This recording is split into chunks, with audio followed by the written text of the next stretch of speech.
बिस्मिल्लाहिर्रहमानिर्रहीम। अस्सलाम वालेकुम। आज मैं आपके साथ शेयर करने जा रही हूँ अरवी के कतलियों की रेसिपी। इंतहाई मज़ेदार बनती है और इसको हम बहुत सिंपल तरीके से बनाएंगे और बेहद मज़ेदार बनेगी। इस रेसिपी को ज़रूर ट्राई कीजिए। वीडियो को एंड तक देखिए, पसंद आए तो लाइक और शेयर कीजिए। चलिए रेसिपी स्टार्ट करते हैं। यहाँ पे मैंने सबसे पहले 1 किलो के करीब अरवी ले ली हैं। अब इनको मैं अच्छे से छील लूँगी। छीलने के बाद मैंने इनको अच्छे से धो लिया है। अब मैं इनके कतलियाँ बना लूँगी। तो अब हम इन अरवियों को कतलियों के शेप में काट लेंगे। तो दरमियाने साइज़ के स्लाइस कर लेंगे। तो इस तरीके से आप तमाम अरवियाँ काट लीजिए।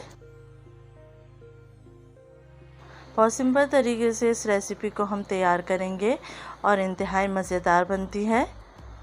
इस रेसिपी से आप ज़रूर ट्राई कीजिए। तो तमाम अरवियाँ कट चुकी हैं। अब हम लेंगे एक पैन, इसमें डालेंगे तकरीबन 2 टेबल स्पून के करीब तेल और इसमें ऐड करेंगे 1 टीस्पून सफ़ेद ज़ीरा। ज़ीरा को हल्के से फ्राई कर लेंगे। इसके बाद इसमें ऐड कर दूँगी अरवी जो कि हमने काटी थी।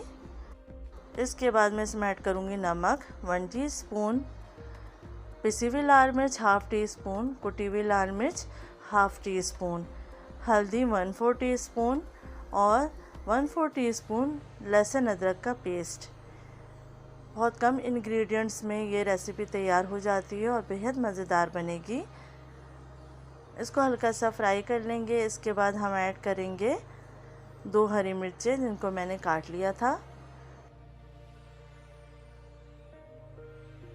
अब हम इसमें ऐड करेंगे 1 कप के करीब पानी और इसको कवर करके पकाएंगे इतनी देर के लिए कि अरवियाँ अच्छे से गल जाएं। तो मीडियम फ्लेम पे हम इसको पकने रख देंगे। तो तकरीबन 20 से 25 मिनट गुज़र चुके हैं। अब हम चेक भी कर लेंगे कि अरवियाँ गली हैं या नहीं। अभी इसमें थोड़ा सा पानी मौजूद है। तो पहले हम नींबू ऐड कर देते हैं। तो तकरीबन 1 नींबू का रस मैं ऐड करूँगी। ये अरवियाँ जितनी कच्ची होती हैं उतनी ही मज़ेदार लगती हैं। तो आप लेमन जूस का इस्तेमाल ज़्यादा करें इसके अंदर। तो 1 नींबू का रस मैंने निचोड़ लिया है। अब इसको मिक्स कर लेंगे। तो अब हम चेक कर लेंगे कि अरवियाँ गली हैं या नहीं। तो तकरीबन अरवियाँ गल चुकी हैं, हल्की सी कसर रह गई है। तो इसमें मैं थोड़ा सा पानी ऐड करके इसको मज़ीद से 5 मिनट के लिए दम पे रखूँगी। तो आप देख सकते हैं कि अब अरवियाँ गल चुकी हैं और हम इसका पानी ड्राई कर लेंगे। फ्लेम को ऑफ़ कर देंगे। तो ये अरवियाँ मैं डिश आउट कर लेती हूँ। आप देख सकते हैं बहुत ही मज़ेदार बनी है। मसाला आप अपने टेस्ट के हिसाब से कम या ज़्यादा कर सकते हैं। उम्मीद है आपको ये रेसिपी पसंद आएगी। अपना ख्याल रखिएगा, फीडबैक देना मत भूलिएगा। अल्लाह हाफ़िज़।